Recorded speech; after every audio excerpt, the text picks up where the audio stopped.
রোজা এমন একটি ইবাদত যে ইবাদতটা শুধুমাত্র আল্লাহকে খুশি করার উদ্দেশ্যে করে থাকে।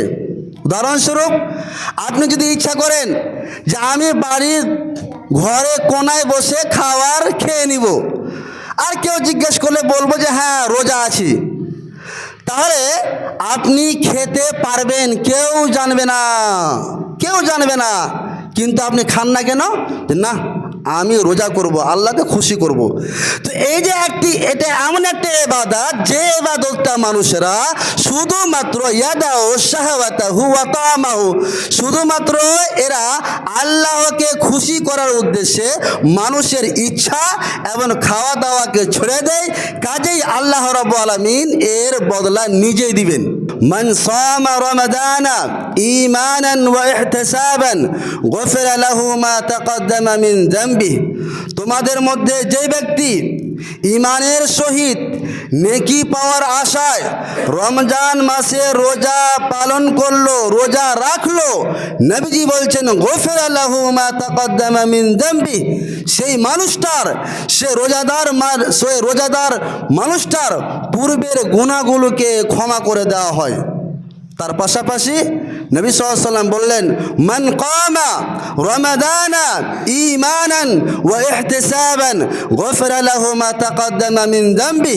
তোমাদের মধ্যে যে ব্যক্তি রমজান মাসে রাত্রি জাগরণ করলো, আল্লাহর ইবাদতে কাটালো, আল্লাহর ইবাদতে রমজান মাসে রাত্রি যে ব্যক্তি জাগরণ করলো, রাত্রি অতিবাহিত করলো, নবী সাল্লাল্লাহু আলাইহি ওয়াসাল্লাম বলছেন গুফিরা লাহু মা তাকদ্দামা মিন যামবি, সেই ব্যক্তির পূর্বের গুনাহগুলোকে ক্ষমা করে দেওয়া হয়। শুধু তা নয়, নবী সাল্লাল্লাহু আলাইহি ওয়াসাল্লাম আরো বললেন, ওমান কামা লাইলাতুল কদরি ঈমানান ওয়া ইহতিসাবান গুফিরা লাহু মা তাকদ্দামা মিন যামবি।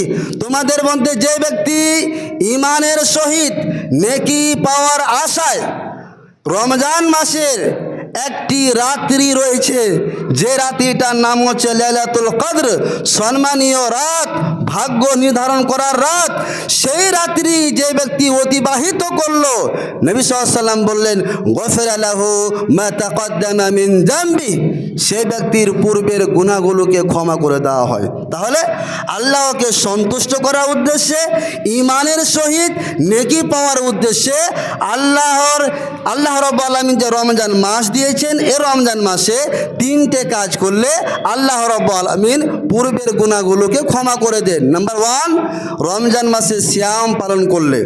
দ্বিতীয় নম্বর, রমজান মাসের রাত্রি যদি কোনো ব্যক্তি ঈমানের সহিত নেকি পাওয়ার আশায় আল্লাহর ইবাদতে যদি কাটায়, নবীজি বলেন পূর্বের গুনাহগুলোকে ক্ষমা করে দেওয়া হয়।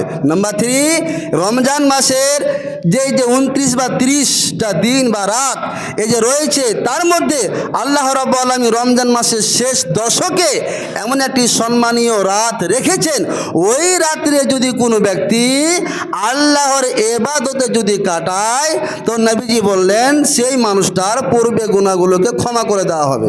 হযরতে আবু হুরায়রা রাদিয়াল্লাহু তাআলা আনহুর একটা হাদিস, তিনি বলছেন, নবী সাল্লাল্লাহু আলাইহি ওয়াসাল্লাম বলছেন কি, কুল্লু আমাল ইবনে আদম ইউজাফুল হাসানাতু বিআশরি আমসালিহা ইলা 700 জিফিন। প্রত্যেক আদম সন্তানের নেক আমল, সৎ আমলগুলোকে বাড়ানো হয়ে থাকে।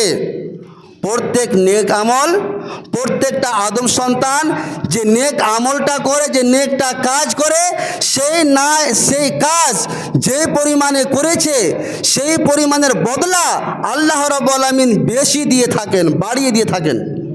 নবীজি বললেন কুল্লু আমাল ইবনে আদম ইউজাফুল হাসানাতু বিআশরি আমসালিহা ইলা 700 জিফিন। সেটা পরিমাণ কতটুকু বাড়ানো হয়ে থাকে? 700 গুণ হতে, অর্থাৎ 10 গুণ হতে 700 গুণ।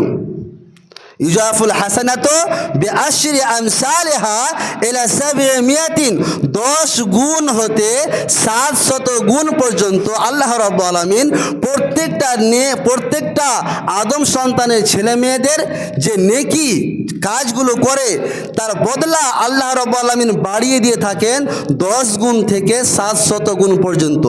এবার আল্লাহ রাব্বুল আলামিন বলছেন যে ইল্লা সাওম, রোজা ব্যতীত, রোজা ছাড়া। কেন? ফাইন্নাহু লি, রোজা হচ্ছে আমার জন্য, ওয়া আনা আজজি বিহি, রোজার বদলা আমি দেব। এই কথাটা কে বললেন? আল্লাহ রাব্বুল আলামিন। এবার একটা প্রশ্ন মাওলানা সাহেব, তাহলে যে আমরা নামাজ পড়ছি, নামাজ কি আল্লাহকে খুশি করার জন্য নয়? ওটাও তো আল্লাহর ইবাদত। যাকাত দিচ্ছি, ওটাও তো আল্লাহর ইবাদত। আমরা সত্য কথা বলি আল্লাহকে সন্তুষ্ট করার উদ্দেশ্যে, তাহলে এটাও তো আল্লাহর ইবাদত। তাহলে শুধুমাত্র রোজাকে আল্লাহ রাব্বুল আলামিন কেন খাস করলেন, কেন বিশেষ এর মর্যাদা দিলেন? তার কারণ কি? নামাজ প্রায় মানুষ পড়ে থাকে মানুষকে দেখানোর জন্য। সাপোজ আপনার বাড়িতে মেহমান এসেছে, বেচারা নামাজ পড়ে। এবার সম্ভবত আপনি ভাবছেন যদি নামাজ আমি না পড়তে যাই তাহলে মেহমানটা কি বলবে। তো রোজা ছাড়া যতগুলো ইবাদত রয়েছে, মানুষেরা কিছু কিছু ইবাদত মানুষকে দেখানোর জন্য করে। যেরকম নামাজের কথা বললাম আপনাকে। অথবা একটা মানুষ ভাবছে যদি নামাজ না পড়ি তাহলে গ্রামের সর্দার মরলেরা কি বলবে, খারাপ বলবে, না নামাজটা পড়তে যাই। আমি মৌলভী সাহেব মানুষ, আমি ভাবছি যে নামাজ যদি না পড়ি তাহলে কামানির লোক কি বলবে যে মৌলভী সাহেব নামাজই পড়ে না। তাহলে রোজা ব্যতীত যতগুলো ইবাদত রয়েছে, কিছু কিছু মানুষ, সবাই নয়, কিছু কিছু মানুষ সে ইবাদতগুলোকে করে থাকে মানুষকে দেখানোর জন্য। কিন্তু রোজা এমন একটি ইবাদত, যে ইবাদতটা শুধুমাত্র আল্লাহকে খুশি করার উদ্দেশ্যে করে থাকে। উদাহরণস্বরূপ, আপনি যদি ইচ্ছা করেন যে আমি বাড়ির ঘরে কোনায় বসে খাবার খেয়ে নিব, আর কেউ জিজ্ঞেস করলে বলবো যে হ্যাঁ রোজা আছি, তাহলে আপনি খেতে পারবেন, কেউ জানবে না। কিন্তু আপনি খান না কেন? না আমি রোজা করব, আল্লাহকে খুশি করব।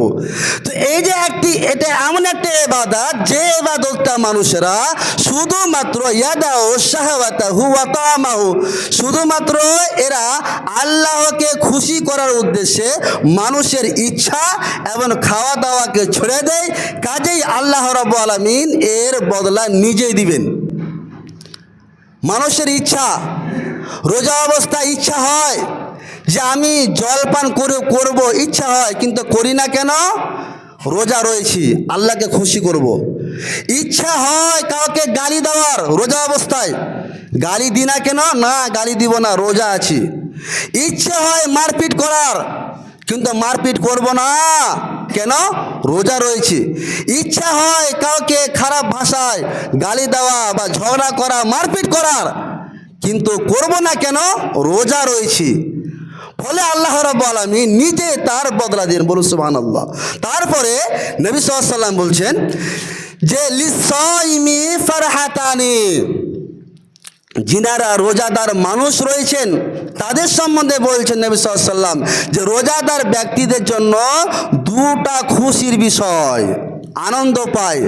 রোজাদার ব্যক্তিরা দুটো জায়গাতে আনন্দ পায়। নাম্বার 1, ফাতরাতুন ইনদা ফিতরিহি, ফারহাতুন ইনদা ফিতরিহি, যখন একজন রোজাদার ব্যক্তি যখন রোজা ইফতার করে তখন মনটা কতটা আনন্দ হয় যে আলহামদুলিল্লাহ আমি আজকে রোজা রাখলাম বা আল্লাহকে খুশি করতে পারলাম, মানে অনেক আনন্দ হয়। আপনাদের হয় কি হয় না? কিন্তু আমার ওই সময়ে এতটা আনন্দ পায় যে মাশাআল্লাহ রোজা তো রাখতে পারলাম, তো খুবই খুশি হয়।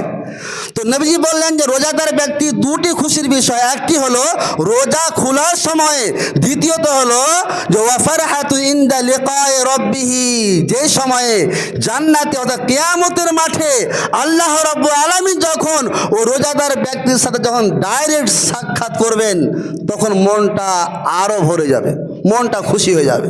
তাহলে বোঝা গেল যে আল্লাহ রাব্বুল আলামিন রোজাদার ব্যক্তির সাথে কিয়ামতের মাঠে ডাইরেক্ট দেখা করবেন। তাহলে সেই সময় আপনি কতটা খুশি হবেন যে যিনি আমাকে সৃষ্টি করেছেন সে স্রষ্টাকে আজকে আমি দেখতে পেলাম, তাহলে এর চেয়ে আর আনন্দ কি হতে পারে? তারপরে নবী সাল্লাল্লাহু আলাইহি ওয়াসাল্লাম বলছেন ওয়ালা খালুফু ফামি সাইমি আতিয়াবু ইনদাল্লাহি মির রিহিল মিসকি, একজন রোজাদার ব্যক্তি যে রোজা রাখে তার যে মুখের দুর্গন্ধ, সে দুর্গন্ধটা মিস্ক, একটা সেন্ট রয়েছে, তো মিস্কের যে খুশবু এর চাইতো সুগন্ধ হয় আল্লাহ রাব্বুল আলামিনের নিকটে এই রোজাদার ব্যক্তির দুর্গন্ধটা। বলুন সুবহানাল্লাহ। দেখবেন বিকালের টাইমে দুর্গন্ধ বের হয়, এই দুর্গন্ধটা আল্লাহর নিকটে কতটা পছন্দনীয়। মিস্ক যে একটা সেন্ট রয়েছে তার চাইতো বেশি সুগন্ধ আল্লাহ রাব্বুল আলামিনের নিকটে। তারপরে নবী সাল্লাল্লাহু আলাইহি ওয়াসাল্লাম বললেন